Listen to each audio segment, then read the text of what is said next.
7 août 1944. 5h12 du matin. Le soleil ne s'était pas encore levé. Les collines du Mortainais, en Normandie, étaient encore enveloppées de brume et du sourd bourdonnement de l'angoisse. Dans la vallée en contrebas, 3 unités américaines, 2 sections d'infanterie et un détachement d'artillerie légère étaient prises comme des poissons dans un filet. Elles s'étaient repliées dans ce qu'elles pensaient être une poche défensive. Au lieu de cela, c'était devenu un piège mortel. Des divisions de panzers allemands se refermaient sur elles de 2 côtés.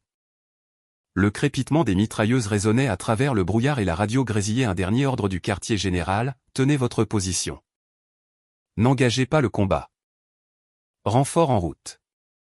À l'intérieur de son char M4 Sherman, le lieutenant Karl Hartmann fixait l'obus fumigène dans sa main. Il n'était pas censé être tiré. Pas maintenant. Pas sans approbation. Le manuel qualifiait son utilisation de gaspillage.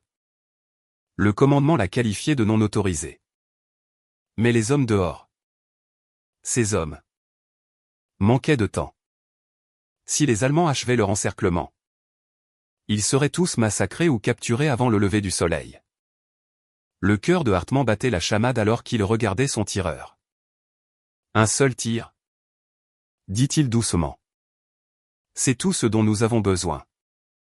Et à cet instant, sans ordre, sans soutien et sans aucune garantie, il pressa la détente de l'obus fumigène qui allait soit mettre fin à sa carrière, soit sauver plus de 200 vies. L'ingénieur devenu chef de char, le lieutenant Karl Hartmann n'était pas né pour la guerre. Si vous lui aviez demandé en 1939 ce qu'il comptait faire de sa vie, il aurait parlé de construire des ponts. Il était étudiant en 3e année d'ingénierie à l'université du Michigan. Obsédé par les plans et l'harmonie mécanique de l'acier et du béton, il avait un jour écrit dans une lettre à son père: concevoir un pont suspendu, c'est comme jouer à Dieu, mais avec des chiffres et des boulons. Mais la guerre est arrivée. Après l'attaque japonaise sur Pearl Harbor en décembre 1941, Hartmann s'est engagé. Non par désir de se battre, mais parce qu'il ne pouvait imaginer rester sans rien faire. Il s'est porté volontaire pour le corps blindé. Non par bravoure, mais parce qu'il faisait plus confiance aux machines qu'aux hommes. À l'été 1944, Hartmann se trouvait en Normandie. En France, quelques semaines seulement après le débarquement. Il avait 24 ans et commandait un équipage de chars Sherman rattaché au 119e régiment d'infanterie de la 30e division d'infanterie. Surnommé Holichory. Holichory progressait vers l'est, repoussant les forces allemandes en direction de Paris. Mais le haut commandement allemand n'était pas prêt à abandonner. Début août, le maréchal Günther von Kluge ordonna l'opération Lüttich. Une contre-attaque surprise destinée à percer les lignes américaines, reprendre la ville d'Avranches et piéger les forces alliées en Normandie. Le coup principal visait Mortain. Une paisible ville à flanc de collines avec des routes stratégiques partant dans 5 directions. C'était un pari désespéré. Les Allemands avaient perdu une grande partie de leur puissance aérienne. Le carburant se faisait rare. Et leurs forces blindées étaient réduites à quelques divisions d'élite, dont la redoutée 2e division SS Panzer, Das Reich, et la 17e division de Panzergrenadiers SS, Goetz von Berlichingen. Les Américains venaient d'établir un front fragile près de Mortain. 3 unités, le détachement de chars de Hartmann, une section de la compagnie K et une équipe d'observateurs d'artillerie avancés reçurent l'ordre de tenir une ligne de crête juste au sud-ouest de la ville. Les ordres étaient simples: tenir et attendre. Des renforts étaient attendus dans les 24 heures. Mais la guerre n'attend pas. Dans la nuit du 6 août, sous le couvert de l'obscurité et d'un épais brouillard, les blindés allemands commencèrent à avancer. Au petit matin du 7 août, les Américains sur la crête réalisèrent qu'ils ne tenaient plus les hauteurs. Ils étaient dans une cuvette en passe d'être encerclés. Les radios bourdonnaient de panique. Des chars allemands avaient coupé la route ouest. L'infanterie remontait par le sud. Au nord, l'artillerie pilonnait toute unité américaine qui tentait de se repositionner. Il n'y avait plus d'issue. Seulement le sentiment étouffant que quelque chose avait très mal tourné. À l'intérieur du Sherman. Hartmann essayait de garder son équipage calme. Il y avait son tireur. Le soldat de première classe Earl Bishop. Un garçon de ferme tranquille de l'Iowa. Son chargeur. Le caporal James Ortega. Qui avait un don pour le poker et les explosifs. Son pilote. Le spécialiste Tony Vitelli de Brooklyn. Qui jurait comme un charretier et conduisait comme un casse-cou. Et un opérateur radio. Le soldat George Marks. Un jeune de 19 ans du Missouri qui n'avait pas prononcé une phrase complète depuis 2 jours. Ils n'étaient pas des héros. Ils n'étaient pas des commandos. C'étaient 5 jeunes hommes à l'intérieur de 33 tonnes d'acier avec un canon de 75 mm et une poignée d'obus. Y compris une chose qu'on leur avait dit de ne jamais utiliser sans permission explicite, un unique obus fumigène au phosphore blanc. Il était destiné à la dissimulation lors d'une retraite ou pour marquer des positions ennemies pour l'aviation. Mais sur les ordres de Hartmann.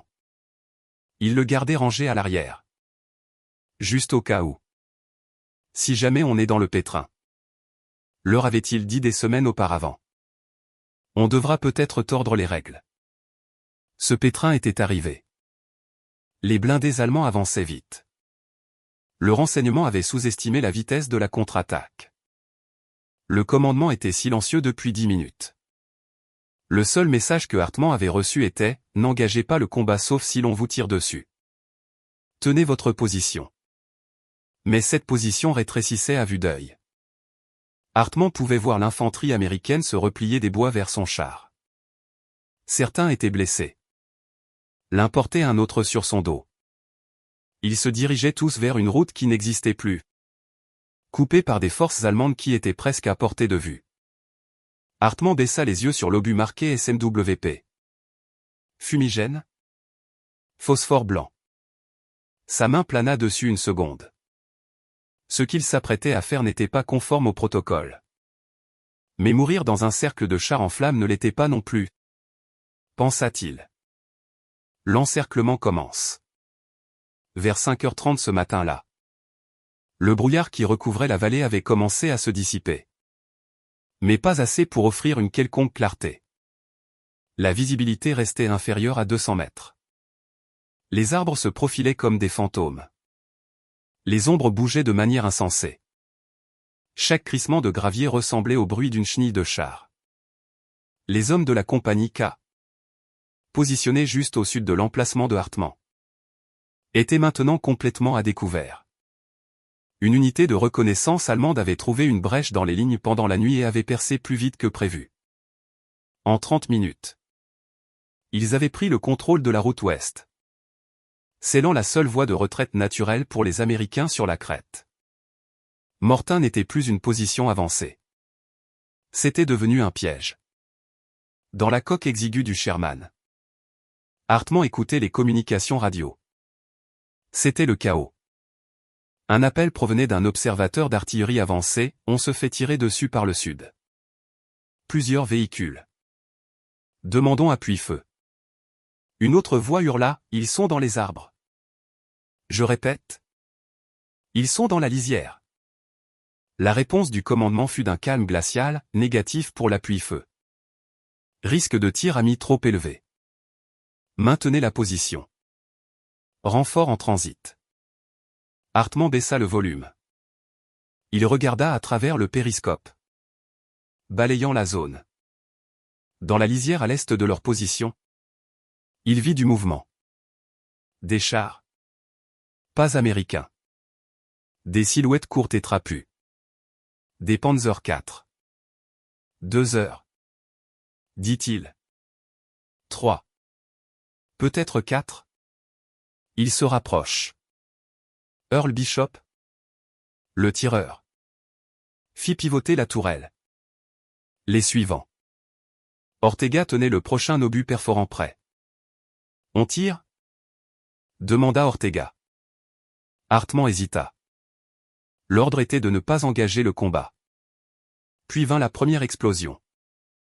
Un obus allemand déchira la position tenue by les observateurs d'artillerie. 200 mètres au sud. Des boules de feu et des cris suivirent. Plus de doute possible. L'engagement avait commencé. Ripostez! Hurla Hartmann. Bishop pressa la détente. Le canon du Sherman aboya. Un des Panzers encaissa l'obus de plein fouet et s'embrasa. Les autres se dispersèrent et ripostèrent. Le char fut violemment secoué. La terre explosa tout autour. Un obus atterrit à 3 mètres. Douchant le Sherman de boue et d'éclats. La radio crépita de nouveau. Cette fois d'une unité de liaison. Le commandement a perdu le contact avec le 1er bataillon. Mortain est compromis. Unité. Repli sur la ligne de phase rouge. Répétez. Repli. Hartmann se figea. La ligne de phase rouge se trouvait à l'ouest. Vers la route maintenant sous contrôle allemand. Bon sang. Marmonna Tony. Ils nous disent de nous replier par une route qui n'existe plus. À l'extérieur du char. L'infanterie américaine bougeait déjà. Ils se retiraient en petits groupes. Traînant les blessés. Appelant les infirmiers. Il n'y avait plus de formation. Plus de structure de commandement. C'était une déroute au ralenti. Entravée par le brouillard. Les tirs et la confusion. Des troupes allemandes commencèrent à émerger du versant sud. Les mitrailleuses se déchaînèrent. Des hommes tombèrent. Quelqu'un riposta avec un fusil-mitrailleur Browning. Mais ce n'était pas suffisant. Les Allemands accentuaient leur avantage. Hartmann le voyait clairement maintenant. En moins de 10 minutes. L'ennemi fermerait la pince sud. Cela achèverait l'encerclement. Si cela se produisait. Personne sur la crête ne s'en sortirait. Ses mains se crispèrent sur la trappe. Il scruta le terrain. La seule sortie possible était maintenant plein ouest. Mais les blindés allemands avaient coupé cette voie. Et pourtant. Autre chose attira son attention. Le vent. La fumée du Panzer en feu dérivait vers l'ouest. Vers les lignes allemandes. Lentement. Régulièrement. Ortega. Dit Hartmann. Tu as toujours cet obus fumigène? Le caporal hésita. Celui au phosphore. Oui. Mon lieutenant. On n'est pas autorisé à l'utiliser. Je sais ce que dit le manuel. Coupa Hartmann. Il se tourna vers le reste de l'équipage. On va leur donner une chance. Un seul tir. On tire cet obus à l'ouest. On crée un mur de fumée. Ils ne verront peut-être pas ce qui se déplace à travers. S'ils hésitent ne serait-ce qu'une minute. On peut faire sortir ces gars. Tony haussa un sourcil. Et s'ils n'hésitent pas? Hartmann croisa son regard. Alors on gagne du temps. Rien de plus. Il y eut une longue pause. Puis Ortega hocha la tête. Charge phosphore blanc. Alors que le chargeur claquait l'obus en place. Bishop ajusta l'élévation. Hartmann entr'ouvrit la trappe et observa le champ de bataille. Des soldats blessés rampant. D'autres essayant de traîner des radios ou des caisses de munitions. Et derrière eux. La mort avançant sur des chenilles d'acier. Il murmura. Plus pour lui-même que pour quiconque, faisons un peu de bruit. L'idée folle. L'obus fumigène interdit. L'obus au phosphore blanc n'avait jamais été conçu pour cela. Officiellement, les obus fumigènes servaient à masquer les mouvements de troupes ou à marquer des cibles pour les frappes aériennes. Pas pour le combat direct. Et certainement pas sans autorisation. Le phosphore blanc brûlait intensément. Se propageait rapidement et ne faisait pas de distinction entre ennemis et alliés. Entre de mauvaises mains ou avec un mauvais vent. Il pouvait se transformer en une arme de confusion massive. Ou pire. Hartmann savait tout cela. Et pourtant. Alors que les Allemands se rapprochaient et que les cris des blessés résonnaient à ses oreilles.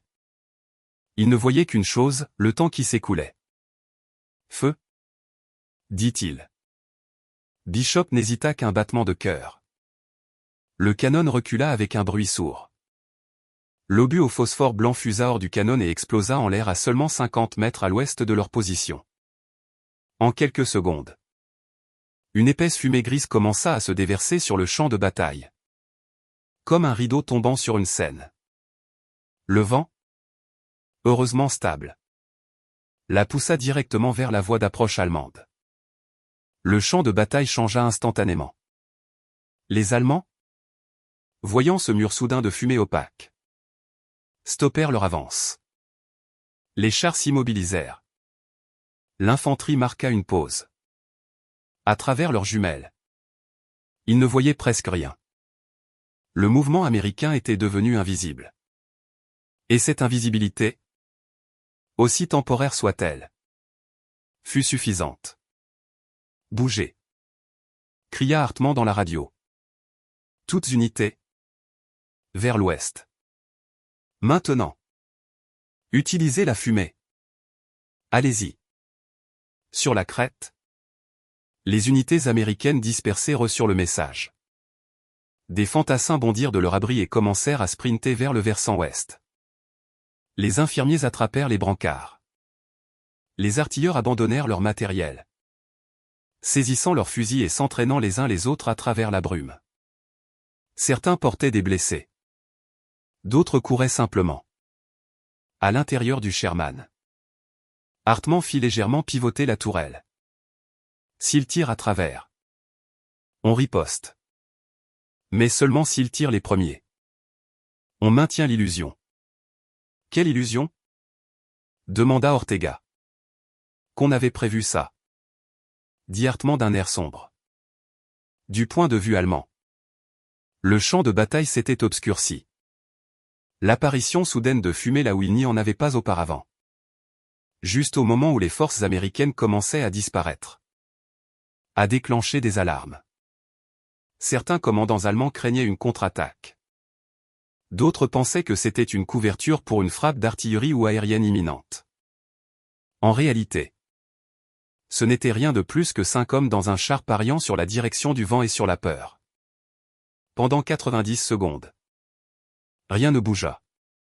Et en ces 90 secondes, le gros des forces américaines restantes sur cette crête disparut dans la fumée et atteignit la ligne arrière.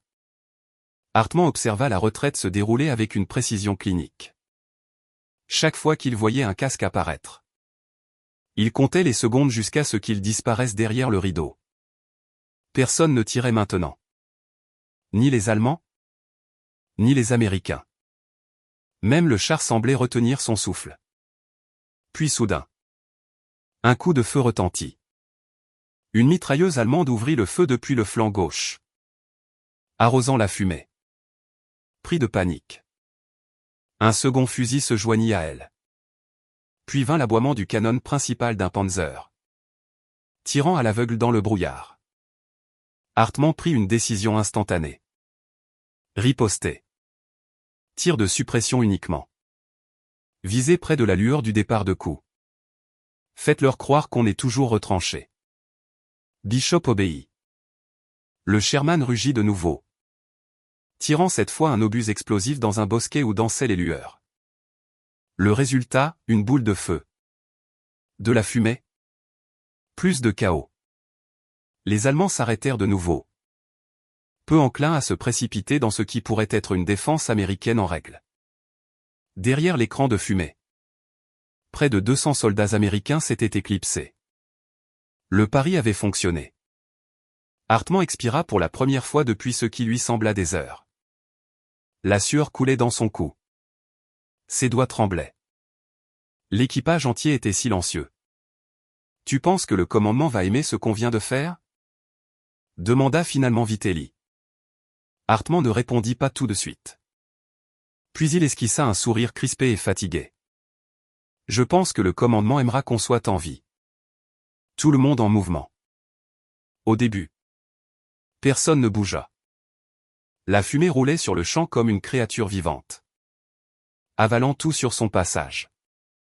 Pour certains soldats, cela ressemblait à un piège. Trop pratique. Trop soudain. Pour d'autres, cela ressemblait à de l'espoir enveloppé de gris. Puis quelqu'un cria, « Il nous couvre. Allez-y. Bougez. » Ce fut tout ce qu'il fallut. La crête entière s'anima. Des dizaines de fantassins américains jaillirent de leurs abris et sprintèrent vers l'ouest. Dans le brouillard. Certains boitaient. D'autres portaient des blessés sur leurs épaules. Quelques-uns ne s'arrêtèrent que pour jeter leur équipement superflu. Casques. Pochettes de munitions. Tout ce qui les ralentissait. La fumée était épaisse. Âcre et leur brûlait les poumons. Mais elle leur donnait aussi la seule chose qu'ils n'avaient pas ressentie depuis l'aube, une chance. Une par une. Les escouades se glissèrent dans le voile. Ce qui avait été une retraite figée et dispersée quelques minutes auparavant se transforma en un exode coordonné. Et le Sherman de Hartmann était assis juste au bord. Dernier gardien visible avant le vide. Garde la tourelle en rotation. Ordonna Hartmann. Fais-leur croire qu'on couvre tout le monde. État des munitions? Demanda Ortega. 4 perforants. 2 explosifs. 0 fumigène. Répondit Bishop. C'est assez de bluff pour avoir l'air dangereux. Dit Hartmann. De l'intérieur du char. Il pouvait à peine voir à 20 mètres maintenant.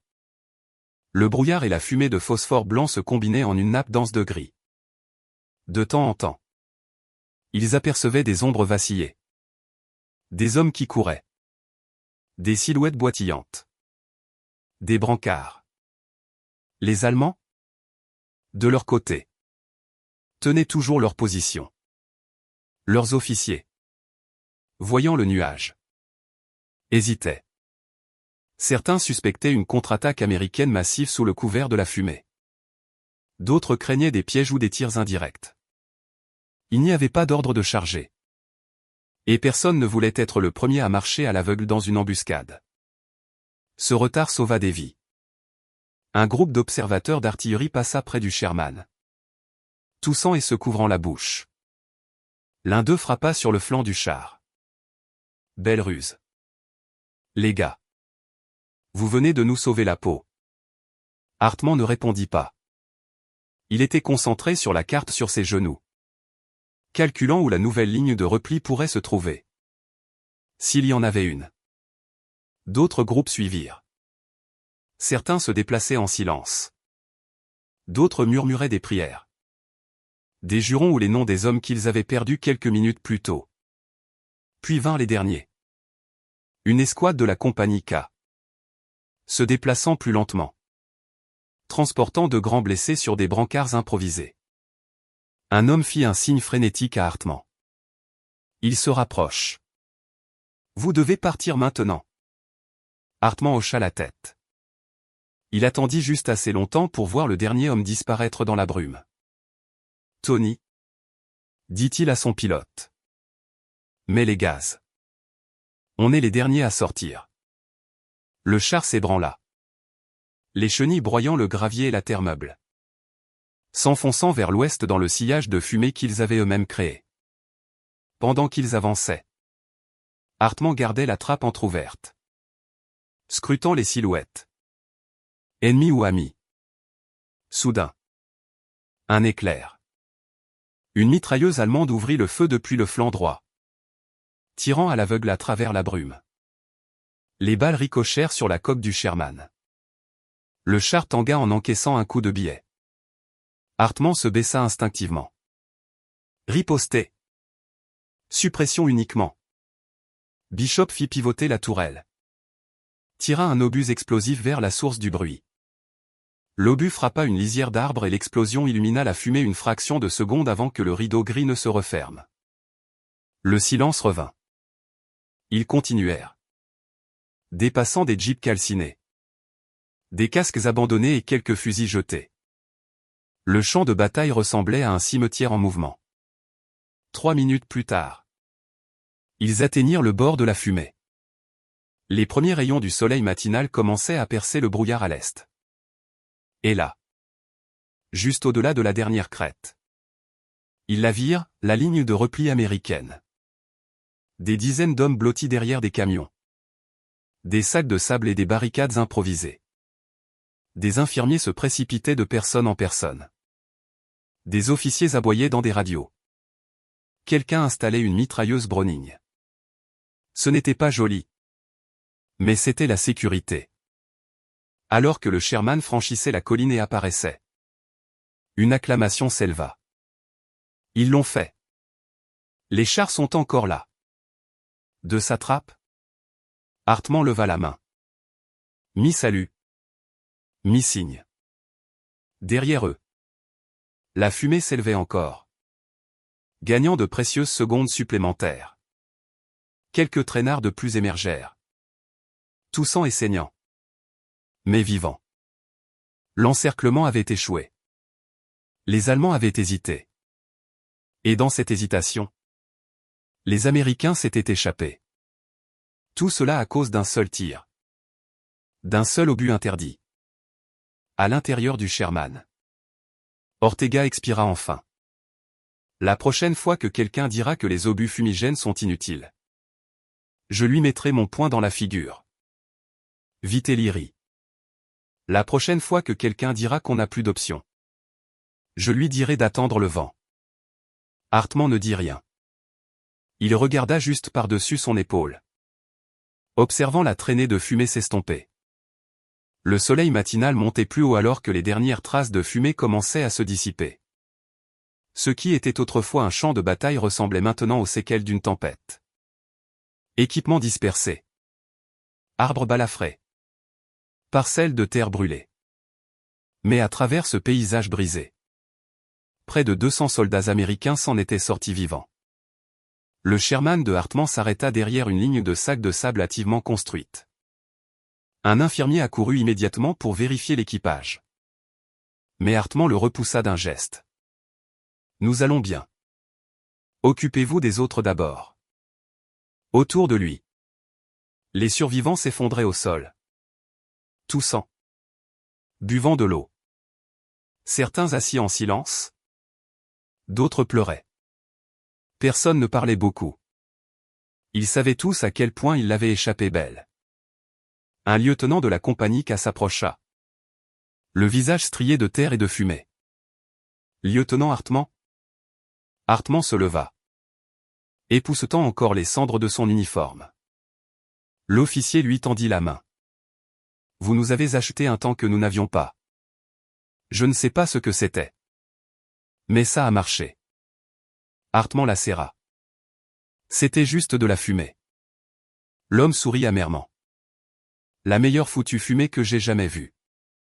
De retour au quartier général du régiment. Les premiers rapports étaient chaotiques. Unité hors de position. Communication perdue. Force ennemie sous-estimée. Tout indiquait que Mortain serait enregistré comme un désastre. Une erreur tactique coûteuse sur un front par ailleurs en progression. Mais ensuite sont arrivés les messages des survivants. Non seulement il s'était échappé.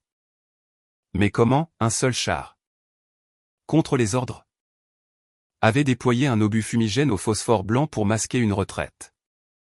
L'acte avait retardé les blindés allemands, semé la confusion dans la coordination ennemie et préservé 2 sections d'infanterie complètes et une équipe d'artillerie avancée. Aucun officier tué.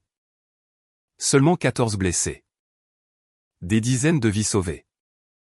Certains ont même parlé de miracles. Mais le commandement n'aimait pas les miracles qui arrivaient sans ordre. Dans l'après-midi du 7 août, Hartmann et son équipage furent convoqués à un poste de commandement mobile. L'ambiance était formelle. Tendue. Le colonel Raymond Sloan, un officier strict et à cheval sur le règlement de l'état-major de la division, ne perdit pas de temps. Vous avez déployé du phosphore blanc à l'encontre du protocole, dit-il en parcourant un porte-bloc. Aucune autorisation. Aucune approbation préalable. Aucune confirmation de coordination aérienne ou d'artillerie. C'est une violation directe des règles d'engagement en vigueur. Hartmann se tenait au garde à vous. Oui. Mon colonel. J'en assume l'entière responsabilité. Sloan le regarda par-dessus ses lunettes. Avez-vous la moindre idée de ce qui aurait pu se passer si le vent avait tourné? Oui. Mon colonel. répondit Hartmann. Nous serions morts de toute façon. Il y eut un silence dans la tente. Puis une autre voix s'éleva. Le major Aniston. L'officier des opérations de la 30e division. Il leva les yeux de son propre rapport. Mon colonel. Dit-il doucement. Ils ont sauvé 192 hommes. Y compris les 3 observateurs avancés. Sans cette fumée, nous serions en train de ramasser des corps aujourd'hui. Le colonel Sloan baissa de nouveau les yeux sur le rapport. Il ne sourit pas. Mais il ne discuta pas non plus. Vous ferez l'objet d'un examen formel. Dit-il à Hartmann. Mais. Officieusement. Bien joué. Ce fut tout. Pas de médaille. Pas de cérémonie. Juste la reconnaissance que quelque chose avait bien tourné. Dans les jours qui suivirent, la bataille de Mortain continua. Les Allemands ne réussirent pas à reprendre Avranches. Leur contre-attaque s'enlisa. La supériorité aérienne alliée revint une fois que le temps s'éclaircit. Et les forces américaines reprirent leur progression vers l'est. La fumée sur cette colline ne devint qu'une petite note de bas de page dans la grande campagne. Mais pour les hommes qui ont survécu grâce à elle, c'était tout. Une semaine plus tard, un aumônier organisa un petit service impromptu près d'un groupe de pommiers à l'extérieur de Mortain. Pas de croix. Pas de discours. Juste un rassemblement de ceux qui avaient survécu. Le lieutenant Karl Hartmann ne parla pas beaucoup ce jour-là.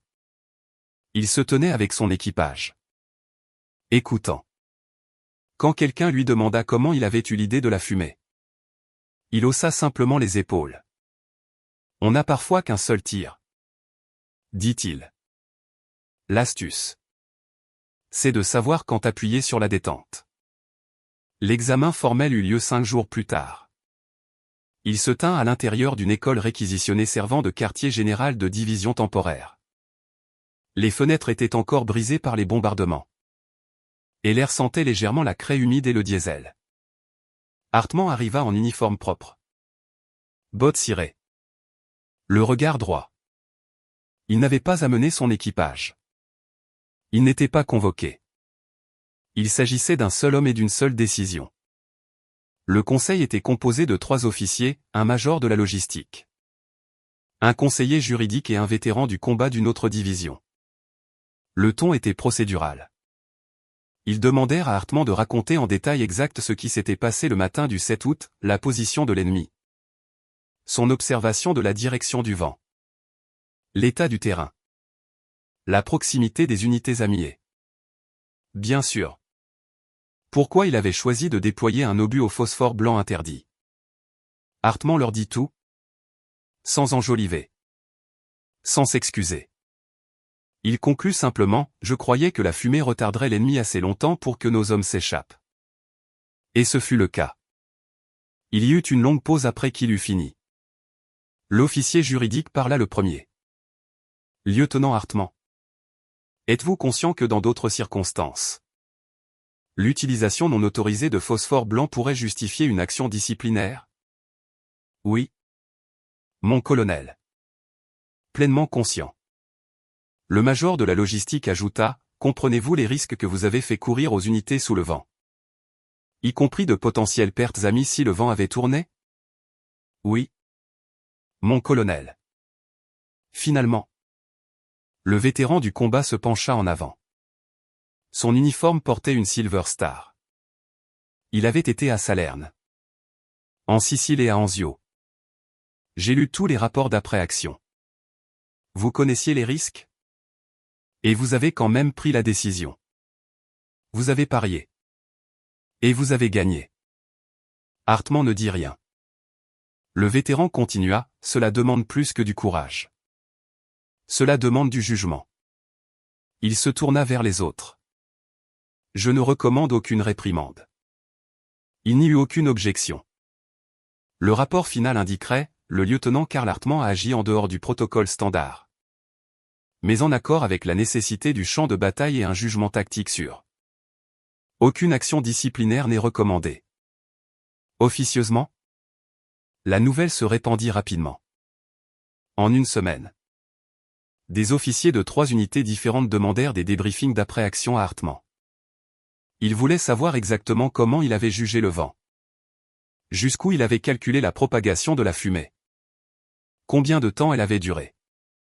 Sa décision, autrefois considérée comme imprudente, était maintenant étudiée. Début septembre. Une directive discrète circula parmi les unités blindées, dans certaines circonstances. Le déploiement de fumigènes pouvait être autorisé à la discrétion des commandants sur le terrain s'il augmentait les chances de survie de l'unité. Les règles avaient changé. Légèrement mais de manière significative.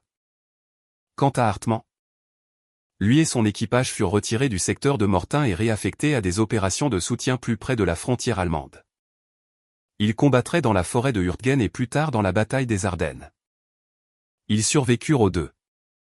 En novembre de cette année-là, Hartmann reçut une petite enveloppe contenant un avis dactylographié.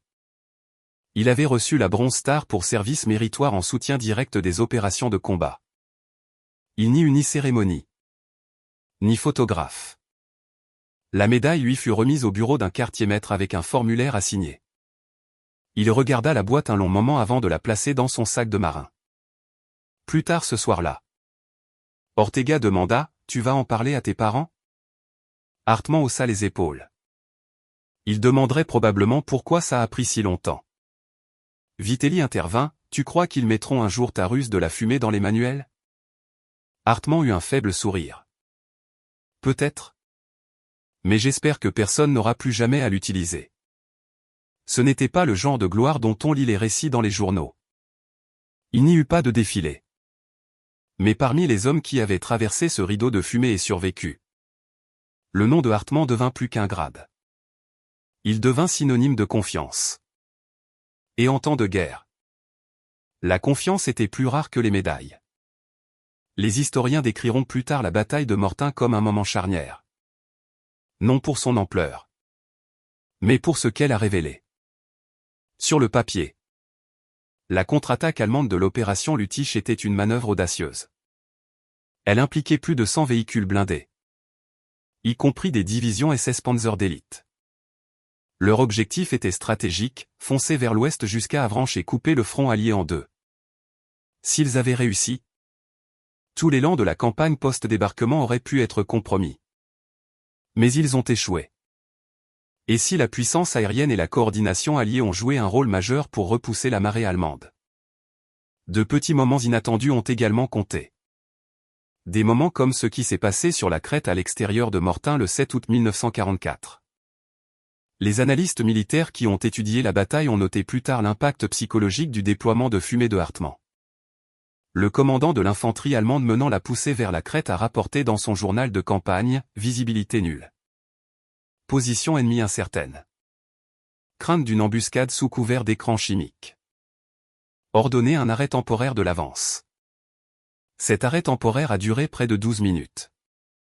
Pendant ce temps, les Américains se sont échappés. 12 minutes ont tout changé. D'un point de vue stratégique, l'incident a renforcé une vérité aussi vieille que la guerre elle-même, l'information et la perception comptent autant que la puissance de feu. Les Allemands, bien que mieux équipés et plus expérimentés, ont hésité parce qu'ils ne savaient pas ce qui se cachait derrière la fumée. À la guerre, l'hésitation est un tueur silencieux. Et dans ce cas, elle a sauvé des vies. L'action de Hartmann a également provoqué un changement discret dans la doctrine. Les écoles de formation de blindés ont commencé à intégrer une utilisation plus flexible des fumigènes. Au lieu de les traiter comme un outil d'urgence de dernier recours, on a commencé à enseigner aux soldats à les considérer comme des atouts tactiques. Des multiplicateurs de force lorsqu'ils sont utilisés avec le bon timing, le bon terrain et la bonne météo. C'était un changement subtil. Pas spectaculaire, mais durable. En dehors de la sphère militaire, l'histoire n'est jamais devenue très connue. Il n'y a pas eu de gros titres. Pas de reportage d'actualité sur Hartmann ou son équipage. Pourtant, pour les hommes qui l'ont vécu, ce moment est resté vivace. Le soldat de première classe Harold Jensen, l'un des fantassins blessés secourus ce jour-là, a écrit plus tard dans une lettre à sa femme, « Je ne connais pas le nom du gars dans le char qui a tiré cet obus fumigène. Mais je sais une chose, je lui dois tout. Nous tous. » Cette lettre a été archivée plus tard par le National World War II Museum à la Nouvelle-Orléans. Un autre soldat, le caporal Elias Ford, écrira un court mémoire après la guerre. Il y inclura un chapitre intitulé « Le mur de fumée », où il décrit l'expérience « Nous étions des morts en sursis. Puis le monde est devenu gris. Et à travers ce gris, nous avons retrouvé le chemin de la maison. » Pour Hartmann, l'héritage fut encore plus discret. Après la guerre, il refusa une offre de rester dans l'armée. Il retourna à l'université du Michigan, termina son diplôme d'ingénieur et finit par accepter un poste de conception de systèmes de sécurité pour véhicules chez un constructeur automobile de Détroit. Ironiquement, l'homme qui avait un jour tordu les règles pour sauver des soldats avec de la fumée allait créer des innovations structurelles qui sauveraient des milliers de vies dans des accidents de voiture. Il parlait rarement de la guerre. Quand ses enfants lui demandaient comment c'était, il disait simplement « bruyant, rapide et plein de choix qu'on ne peut pas faire deux fois. » Mais un dossier jauni et marqué « AR, engagement Crête de Mortain » est resté au fond de son placard pendant des années. À l'intérieur se trouvait une carte, une photo de l'équipage et une seule douille d'obus, polie et propre. Des années plus tard, longtemps après que les uniformes furent rangés et les médailles oubliées dans des tiroirs, Carl Hartmann écrivit une lettre à sa jeune sœur. Il avait 62 ans, était récemment retraité et réfléchissait à une vie qui, de l'extérieur, avait semblé calme et ordinaire. Mais dans cette lettre, nichée entre des souvenirs d'été d'enfance et des discussions sur les moteurs de voiture, se trouvait un passage qu'il n'a jamais partagé avec personne d'autre. 7 août 1944. Je peux encore sentir la fumée. Pas celle qui brûle. Celle qui vous cache. Qui vous enveloppe comme une seconde chance. Je n'étais pas censé l'utiliser. Nous étions censés tenir la ligne. Suivre les ordres. Mourir en bon soldat si nécessaire. Mais en voyant ces hommes dehors, effrayés, saignants, essayant encore de se porter les uns les autres, je ne pouvais tout simplement pas les laisser mourir au nom du protocole.